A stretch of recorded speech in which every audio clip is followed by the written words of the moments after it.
All right, so hopefully everyone can see that okay. Thanks so much for having me here. This is definitely a topic that I'm hearing lots of parents and families share with me as a challenge from this year. It's been a challenge for all of us, so hopefully I can share a few strategies that will, add to your toolbox and help give you some direction in terms of things that could maybe help manage stress a little bit more. So, my goals for today: quick intro, some background about stress, where it comes from, how it affects you, what it looks like in kids specifically. I'm going to discuss a couple foundational stress management strategies. So, things that really should be sort of no matter what stress looks like in your household, things that should be happening to make sure that everyone's able to manage stress. And then at the end, I'll offer some really targeted solutions. So trying to narrow down, the different types of manifestations of stress and what we can do about each of those. So my caveat to everyone is always, as I go through this, please just try to identify potentially one area for improvement. I always feel like when I give talks about stress that I'm talking about a lot of things that you could do differently. And if we tried to do all of those things, that would probably add stress to our plate, which is the exact opposite of what I would like to do here tonight. So please, as we just go through the different strategies, see if you can, sort of funnel it down to, here's one area I feel comfortable working on and I feel like would be an asset to my family, rather than kind of viewing the strategies all together as a whole. So just my quick note at the beginning that this past year has been the exact recipe for stress, and that's why we're all feeling stressed out. So there are sort of three, stress can come from anything, good stress and bad stress, but there are three really big triggers for stress that almost always will lead to some challenges. So uncertainty, if we're unclear how things will turn out; novelty, we don't have any experience to fall back on; and ambiguous, it's open to a lot of different interpretations. And so, as you can see, I think we can use all three of these words to describe COVID and the changes that have come across the past year. So this is the exact recipe for lots and lots of stress, and it's been happening over the course of a longer period of time. So my goal in these types of situations are just shifting to a focus on self-care and resilience, adjusting expectations to good enough versus perfect. You're not going to get everything done to perfection as you may have before. So shifting your expectations a little bit to prioritize what needs to be done, what can be good enough versus what needs to have my full attention. I always think, it's helpful to sort of look at how stress is affecting our body and how that is a little bit different for kids than it is for adults. So when our body detects some sort of threat or some sort of stress cue, that's detected by our amygdala. That's the part of the brain that sort of puts our body on alert. And that triggers a whole slew of other things that happen across the body that sort of gets your body ready to tackle this threat. So what happens with, adults and with, older adolescents that have more developed brains, the prefrontal cortex helps kind of regulate this response. So it helps us sort of kind of think through it more logically, like, wait a minute, do I actually need to be stressed about this? This isn't such a big deal. Or it helps us think it through in a little bit more logical way. This part of the brain is not fully developed in childhood and really in adolescence either. And so this is why the stress response happens a lot more quickly and a lot more intensely in kids than it does for adults. And so we sort of have to be the prefrontal cortex for kids, right? And help them sort of manage that stress response a little bit as, that part of their brain is still developing. So I always like to start with a description of what stress looks like in kids. So as you can see, there are a lot of things on this slide, and that's because it can be manifested in lots of different ways. And so it's always challenging, I think, to do a presentation about stress, because what stress looks like in your household is different than what it might look like in mine or someone else's, just because everyone responds to stress in different ways. So, you know, my recommendation is, as you kind of look at this slide, starting to think about which of these things are the most common ways that stress is shown by your kids and by your spouse or other people in your family, right? Because we all experience stress. So sometimes we see things like big emotions or mood swings, some tantrums, defiance, arguing. Those aren't super in place or very consistent. The other stress management tools may not work as well. And so the first one that is super important is this daily dose of high quality attention. And so this is really simple, right? 5 to 10 minutes a day of one-on-one playtime with your child. Sounds like something you're probably already doing, right? And so this isn't necessarily a shift in the amount of time, but these 5 to 10 minutes have very specific rules that you would follow to make this a very, very high quality dose of attention for your child. And one of the main things that kids are looking for as they're growing and developing is this sense of control, right? This sense of independence.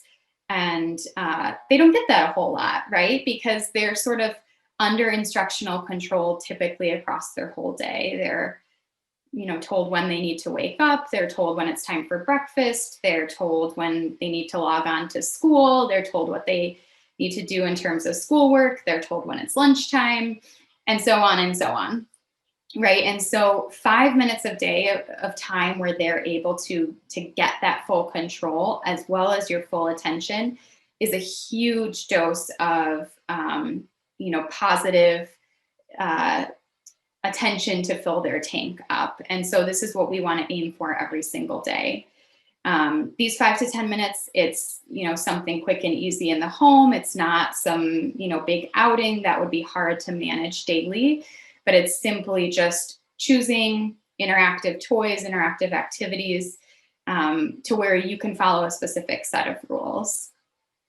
The rules here that you would follow during this playtime follow the acronym of PRIDE.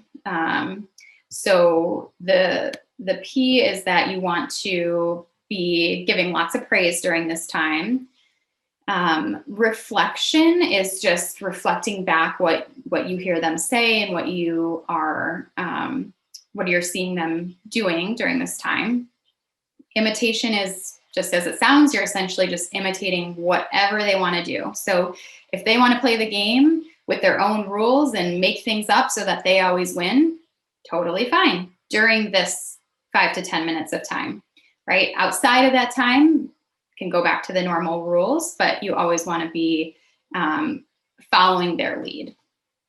Describing behavior. So I always refer to this as being like a sports broadcaster, that you're essentially just narrating out loud what you are seeing them do. So it feels a little weird. It's not usually the way we interact, but that is a piece of high quality attention. And then obviously just trying to demonstrate a high level of enjoyment, enthusiasm. I always encourage people to be over the top to where you'd probably be embarrassed to have another adult watch you do it. And if that's the case, then you're doing it right.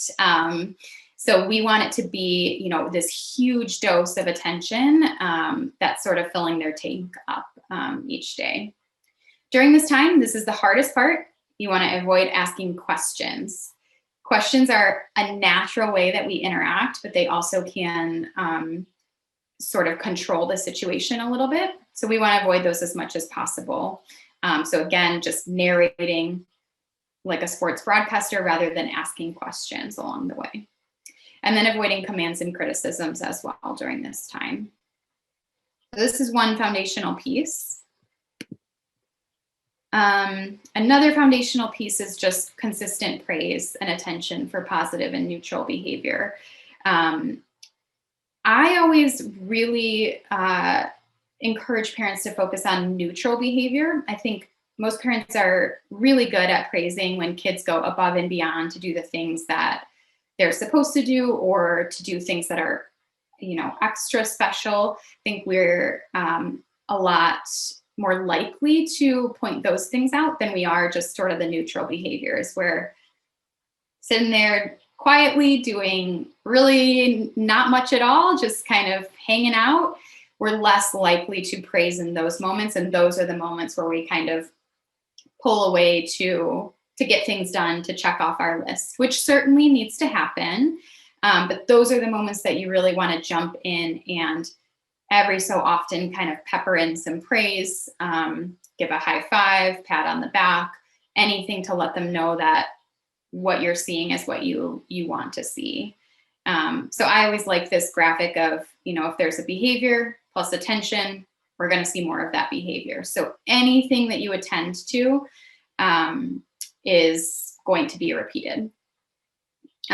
I indicate here that it's helpful to focus on behaviors that you want to increase. So really trying to identify, what are things that I'm really hoping for my child to do more? Is it that they don't often pick up their toys at the end of the day? Or is it that they don't often go put on their pajamas when I ask? Or is it often that they get up from the dinner table when they're not supposed to? Whatever it is for you, what are the specific behaviors that you want to focus on?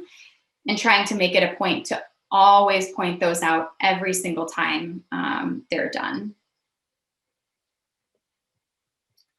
So another foundational skill is parent self-care. So I could do a whole talk about this, and I won't kind of belabor it too much right now. But this is sort of, the analogy with the oxygen masks on an airplane. They always say, put your mask on first before assisting others. If you don't have a clear plan for self-care, if you're not taking that time for yourself, one, it's going to be really hard to employ any of these stress management strategies.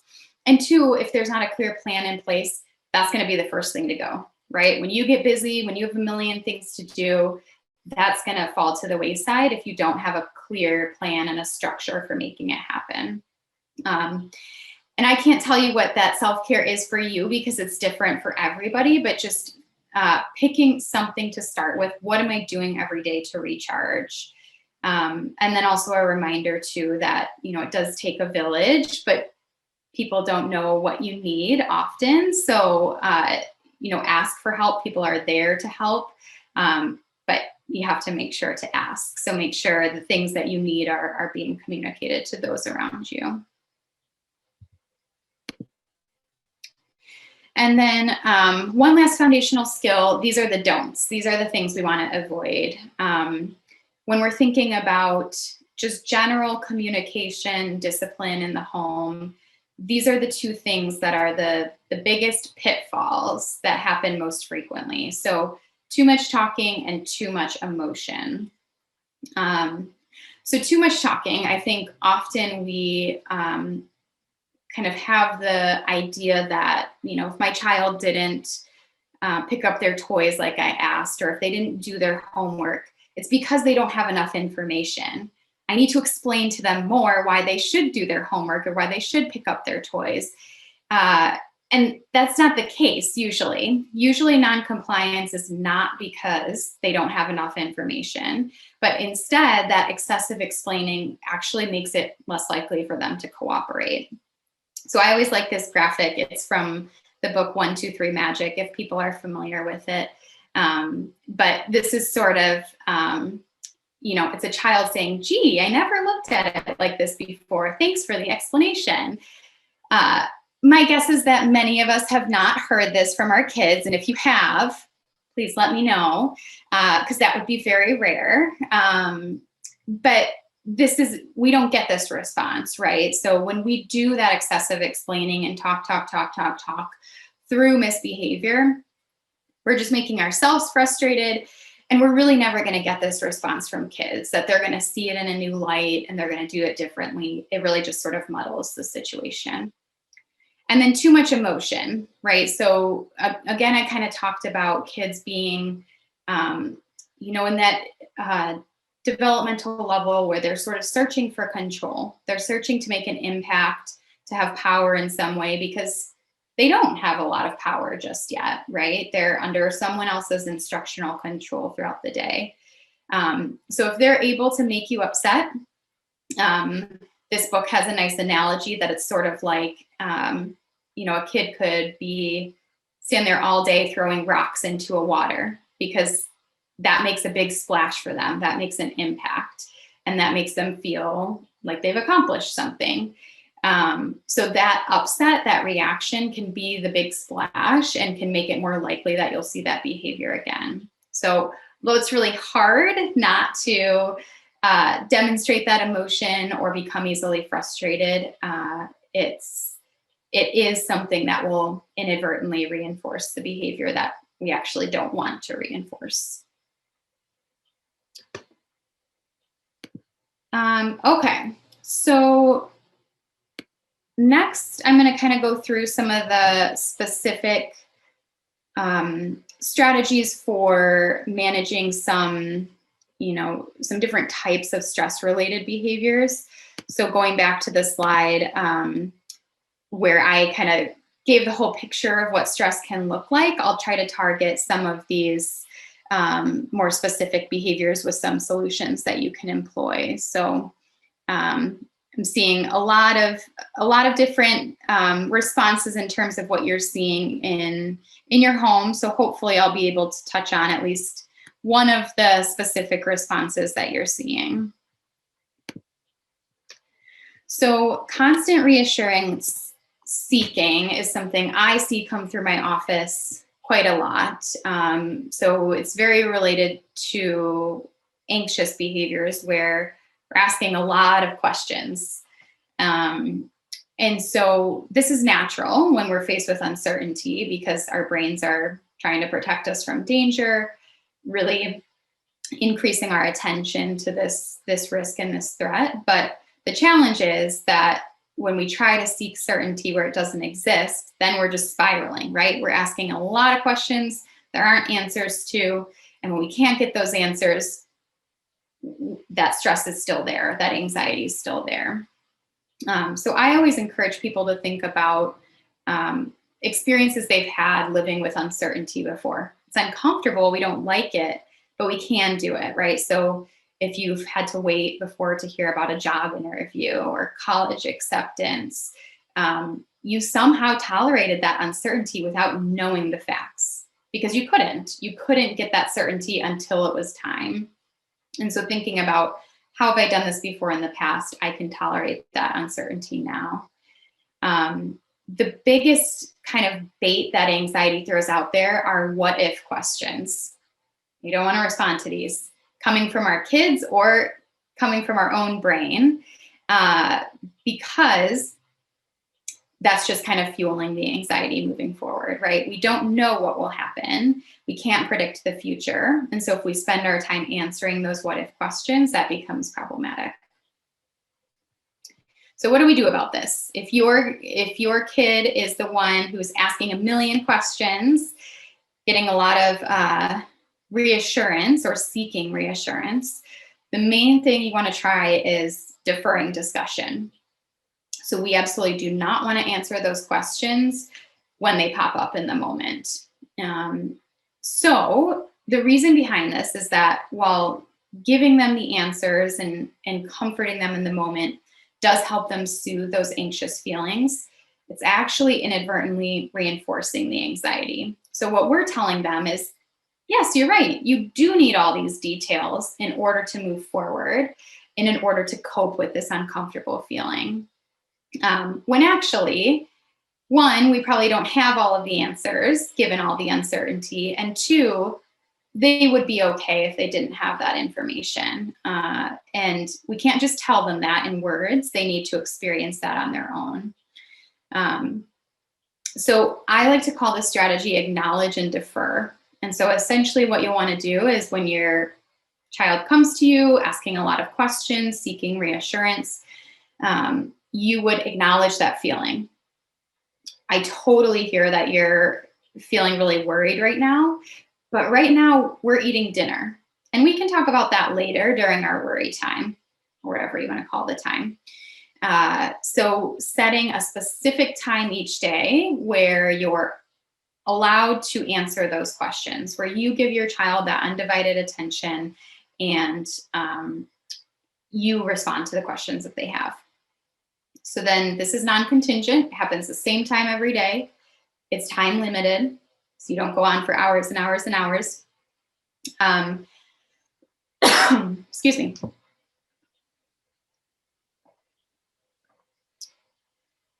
But you come back to it later if you need to.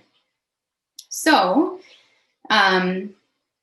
this helps if they do want to come back later to talk about some of these things that they bring up. The time is there, and you don't have to feel like you're ignoring them or they're not getting the answers that they need. But instead, it sort of breaks that link. It helps them learn that they can cope on their own, they can self-soothe, they can get through their day if they don't have the answers to all their questions. One of the keys here is that if you get to your deferred time and your child says to you, I don't want to talk about those things anymore. I'm fine. I'm good. You want to still give them that time period, because we don't want to send the message that this time is only available if you have worries to talk about or if you need reassurance. And so instead, talk about something else. Talk about whatever they want to talk about. Do whatever they want to do, but the time is there for them regardless.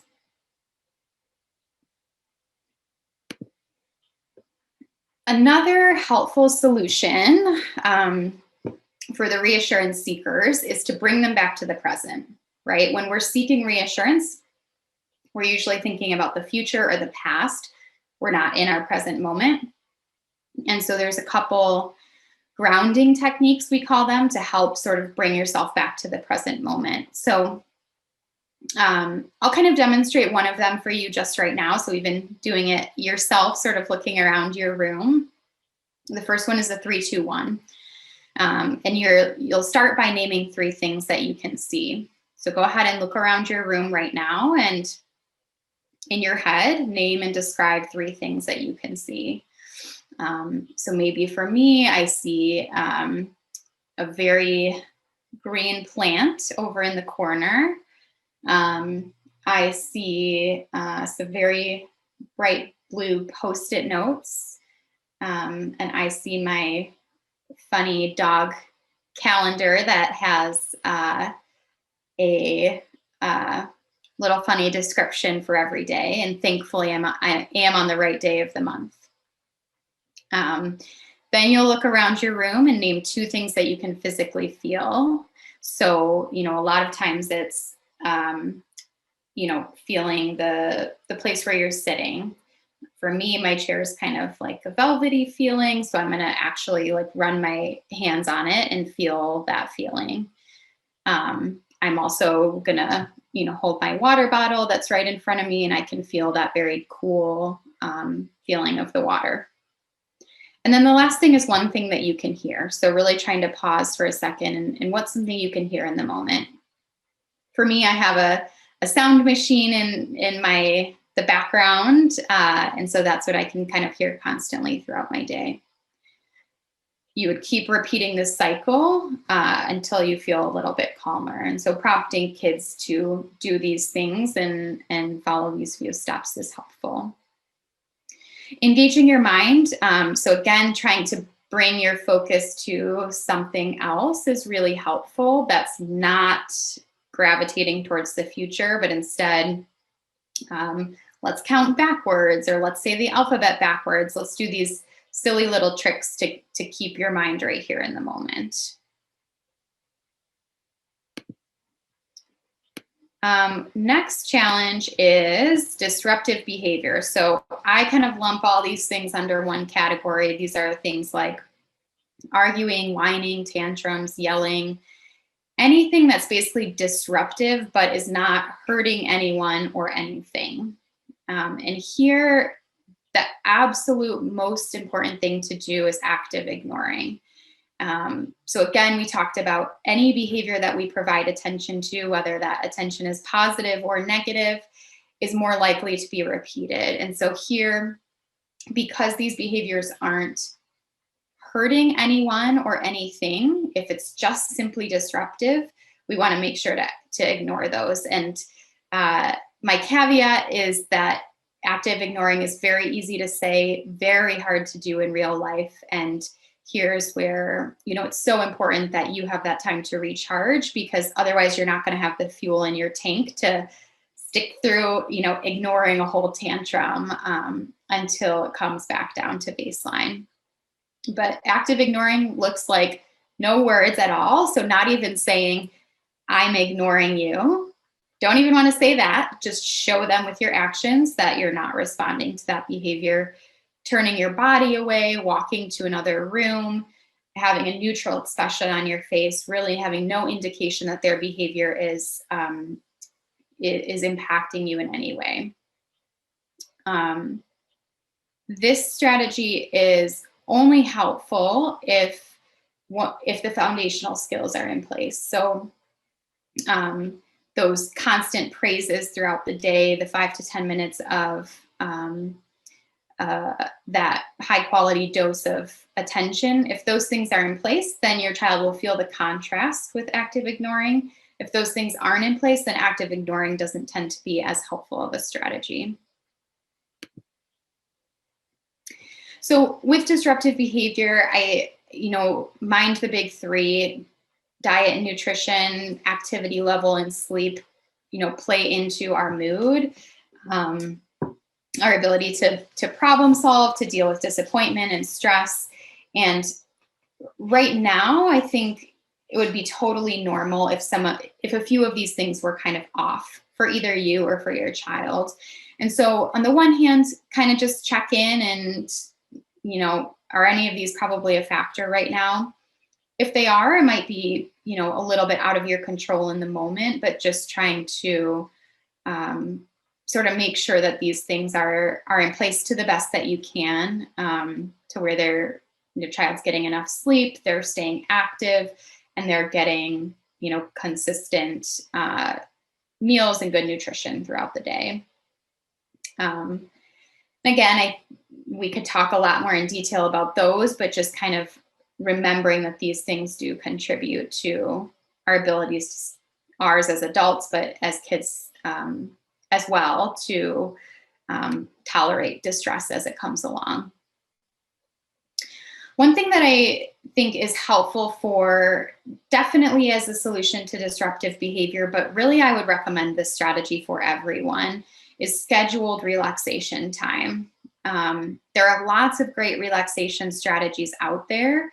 And I would say it's individual, right? There's not necessarily one strategy that's better than another, but it's more about that there's dedicated time towards this practice every single day. 5 minutes can be enough. It doesn't have to be a significantly long period of time.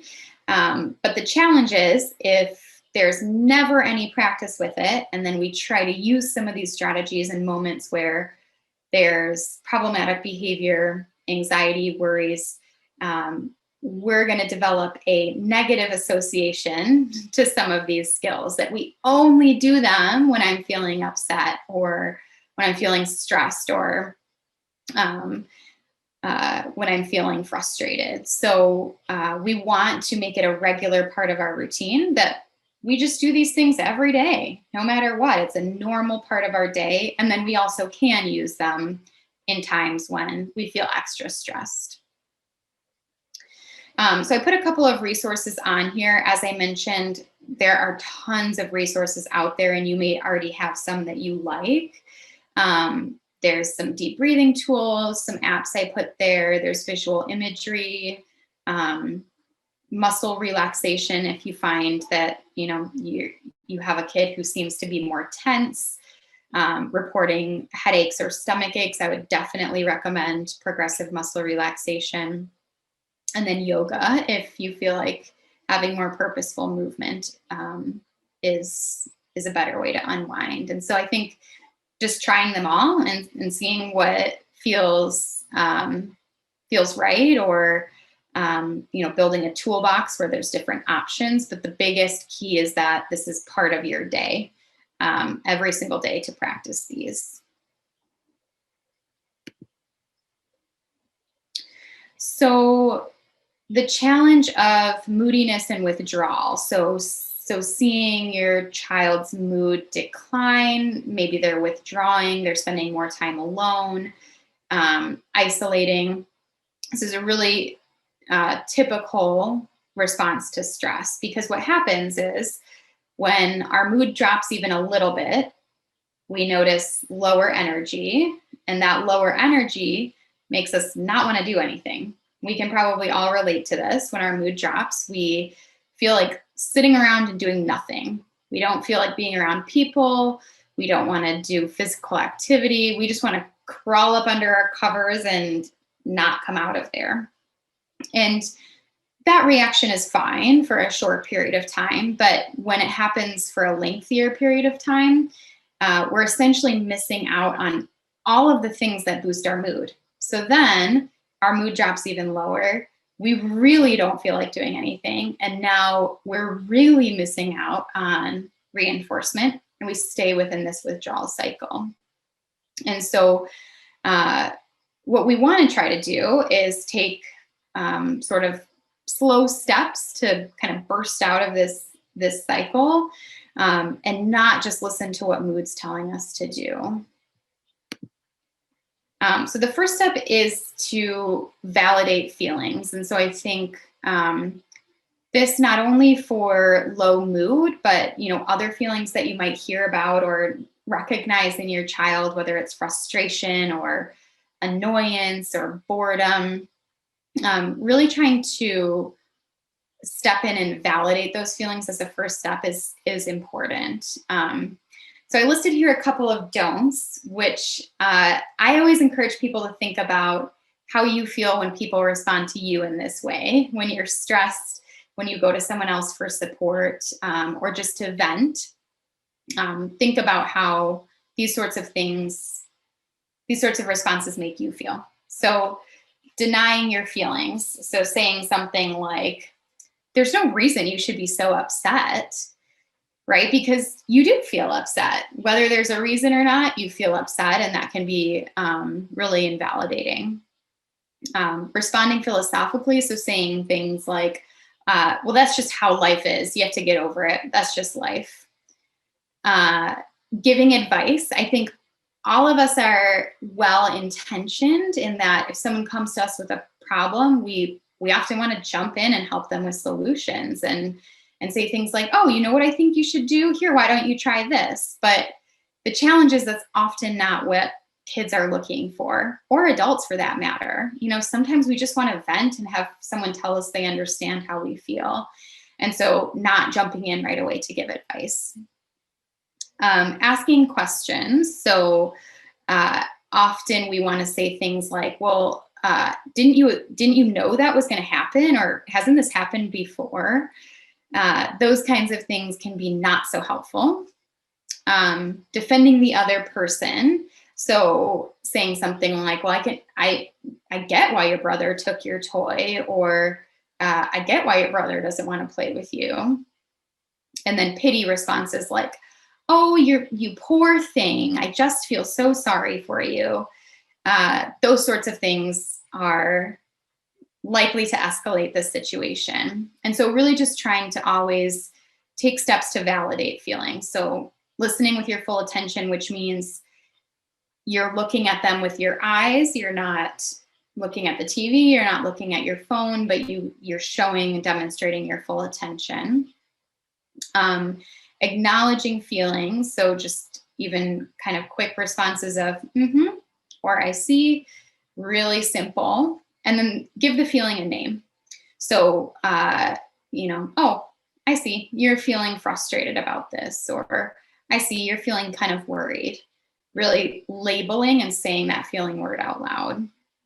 And then you can often give their wishes in fantasy, right? Of course, you can't always just poof magically give your child what they would want, but kind of talk about like, well, if I could just have all your homework done in 5 minutes for you, then I would, but unfortunately I can't do that. Or, if I could just poof, magically make a new video game appear that you would like to play, then I'd do that, but I can't. And so really just sort of talking about how those things would look in fantasy. So that's sort of the first step. You want to validate the feeling of whatever they're experiencing. But the other important step is that you always want to make sure you are not falling into the trap of, again, too much talking, too much discussion. And I think especially with low moods, we sort of feel like we need to kind of get in there and figure out why. Have a big, lengthy discussion about the low mood itself. Too frequently checking their temperature. So asking how they are, asking how they're feeling, all of that can be sort of having the opposite effect. So I always let people know that improvements in mood follow engagement in these pleasurable activities, whether it's physical or social. Mood is going to tell you that you don't feel like doing those things, but until you do those things, you won't feel better. And so sort of the solution, when you notice a dip in mood, you notice that withdrawal or that isolation, as opposed to getting in there and having a lengthy conversation about what's going on, that's sort of a clue to you that let's get going with one of these activities, namely something physical or social. So something with other family members, something that gets the body moving a little bit. And it can be helpful to sort of work with your child and develop an activity menu so that in these moments when mood dips, it's very easy to say, pick something off the list, or you just pick something off the list and we're going to do that right now, so that you don't have to go through the motions of trying to figure out, well, what could we do or what should we do, which is really, really hard when we're in the midst of a lower mood or the withdrawal cycle.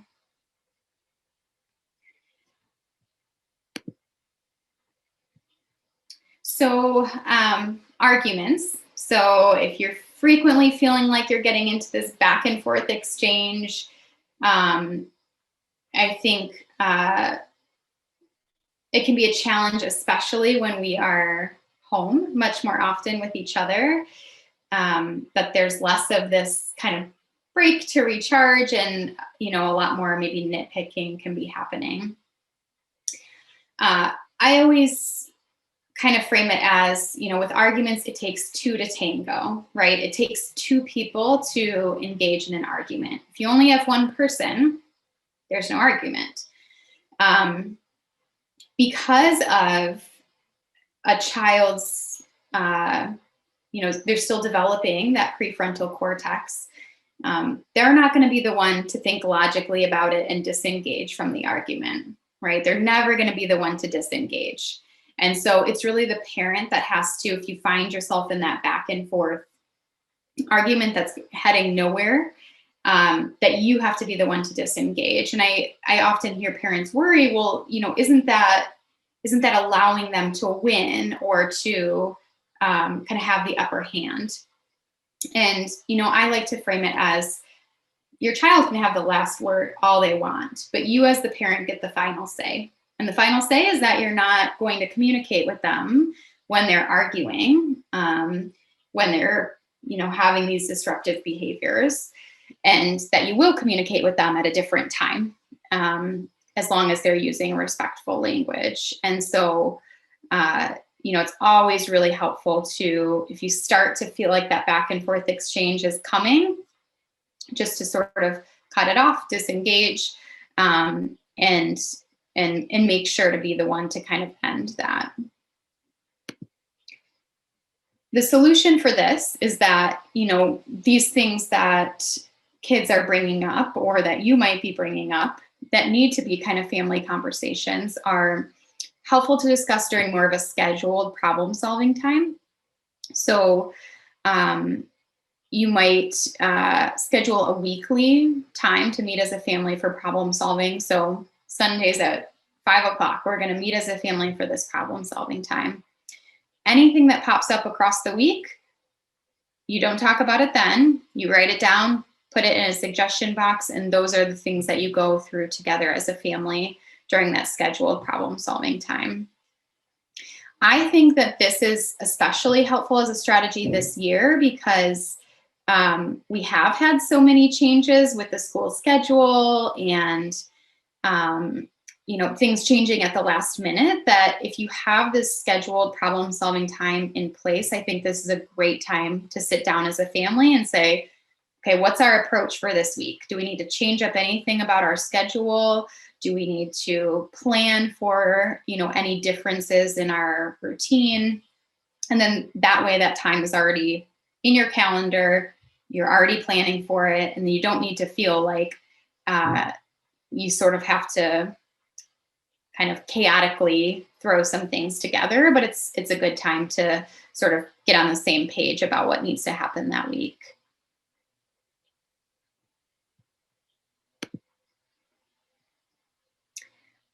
Okay, so quickly going through non-compliance, low motivation. So the biggest things here are, one, that to really be mindful about how you deliver commands and instructions. A lot of times we just sort of kind of naturally say things however it comes to mind, but maybe isn't the most clear and direct way for providing an instruction. For younger kids, I always recommend using an if-then warning. So connecting their compliance to some sort of outcome. So if you take your plate to the sink, then you can have dessert. If then, very simple. If you put your shoes on, then you can pick the music in the car. And I think the challenge here is having something in mind to be the then. Some situations really lend themselves to say, then you can do this, where other situations it's a little bit harder to identify what those outcomes are. And so it kind of takes a little bit of brainstorming beforehand of which outcomes can I be linking to compliance. And one of the ways to do that, there's lots of ways to set up a system for encouraging compliance. I think this is one way that many parents have found to be useful, especially during the pandemic, where many kids are working from home, doing their schoolwork from home. This cooperation chart has been one that many have found to be useful, but I would say the keys are that it needs to be something visual. It needs to be something that has clear outcomes and has clear goals about how to earn those outcomes. It doesn't necessarily have to be set up in this exact way. But the way that this one works is that you'd have a chart that looks sort of like this. For every positive behavior you notice, you give that labeled praise out loud and then tally under the happy face column. You want to try to give at least 2 praises, or kind of point out 2 positive behaviors per hour, so that you're making sure that you're pointing out enough of them. For every negative behavior you notice, first give a choice statement. So you can either go back and sit at your Zoom call, or I'll put a tally under the sad face column. If they decide to go back, then they go back. If they don't, then you tally under the sad face column. And, at 3 separate times of the day, you would tally up how many they had, with clear outcomes as a result. So if there are more in the happy face column than the sad face column, they get to choose a mystery reward. So often I just recommend putting, little rewards on pieces of paper. They get to pull it out of a grab bag. And these are not things that are, it doesn't have to be big and elaborate, but just the fact of getting some very specific outcome tied to their compliance and their behavior is very helpful. So it can be, a mix of tangible things like a small little treat, as well as, attention-based rewards where, maybe you play a quick game with them for 5 minutes, or maybe you, mom or dad has to act like whatever animal they tell them to act like, where again, they get to be in control of what's happening. So it can be things that are very silly, don't cost anything, don't take up a lot of time, but just the fact of there being a very clear outcome, very clear reward for positive behaviors is what will improve compliance if that's an issue. The last thing I'll note about compliance is that, with it being at home, I think it's a little bit easier for the day to be kind of just one long block of time without a lot of separation. And so having a clear daily schedule is very helpful for making it feel like you're clearly moving through the day and you have clear goals to hit. I also think it's helpful to set up mental zones, especially because we're doing so much from home. So, no eating in bed or working on the couch, because those things can kind of get conflated with free time. And then suddenly again, our day is just one big block of time.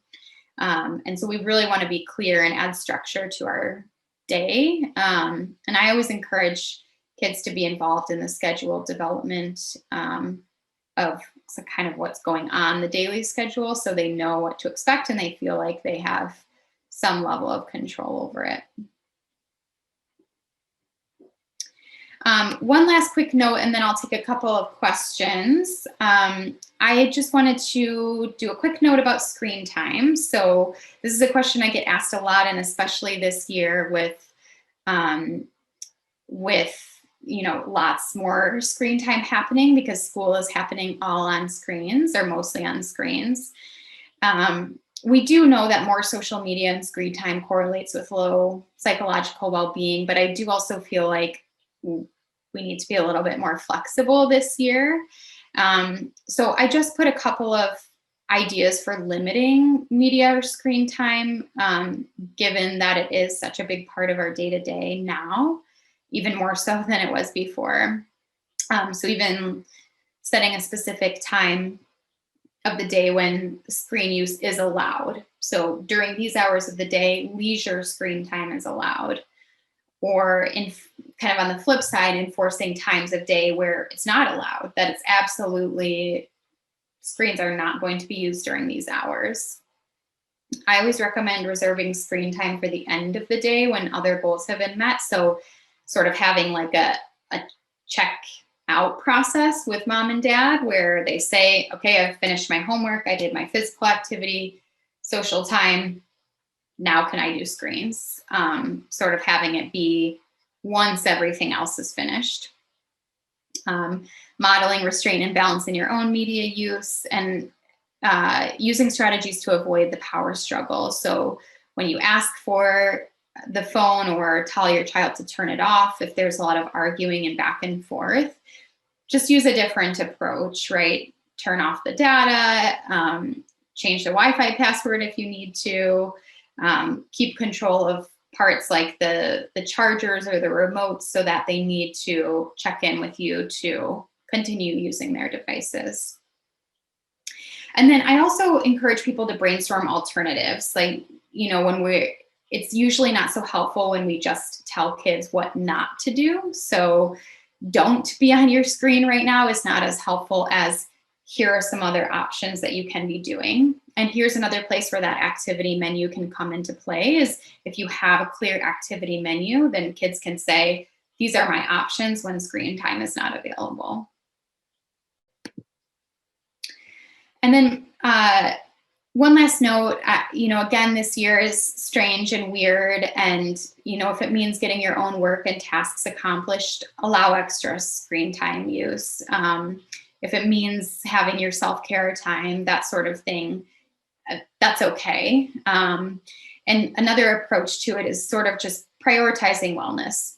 Is if my child's sleeping enough, eating a balanced diet, if they're getting some exercise, they spent some time with family, are they sometimes using screen time to catch up with friends? Did they do their homework? If you can answer yes to most of these, then let them have the screen time, right? Because their wellness it's happening. They're getting the things done that they need to get done, and then their screen time won't be interfering with that.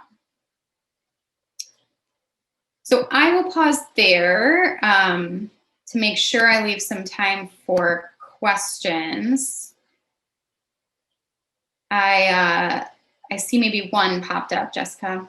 Yeah, there's one question specifically about screen time. I heard that screen time is actually stalling prefrontal cortex development. Has there been any specificity associated with how much it is delayed? That's a good question. Not any specifics that I've seen. I think the biggest challenge with screen time that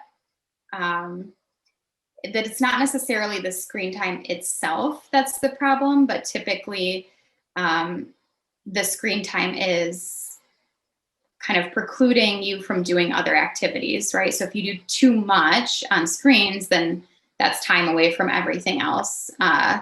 So, I think that is one of the biggest challenges with screen time, that it's not necessarily the screens themselves, but it's just what else is not happening, essentially. That makes sense.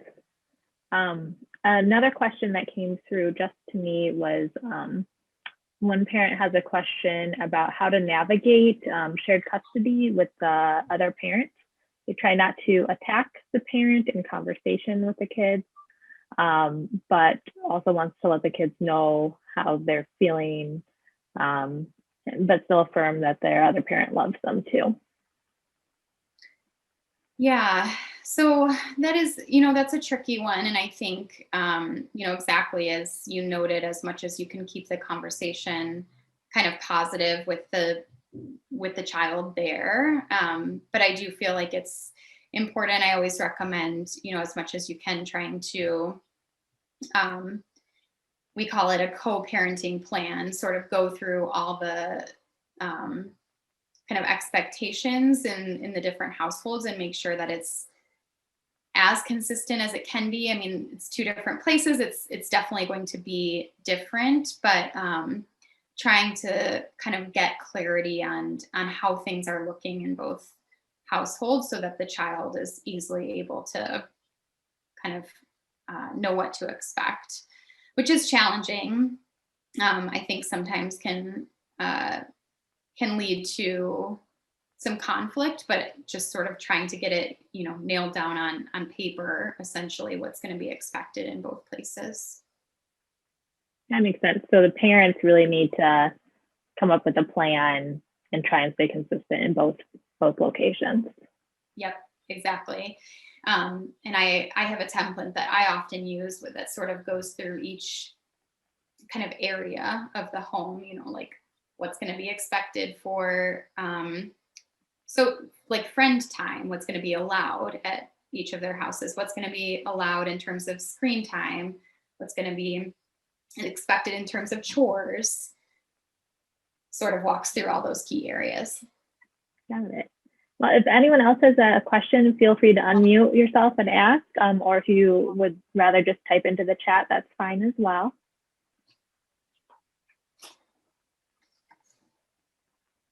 And as we're wrapping up here, I'll just say there's a couple kind of wrap up slides if there's anything that you heard here that you want more information on.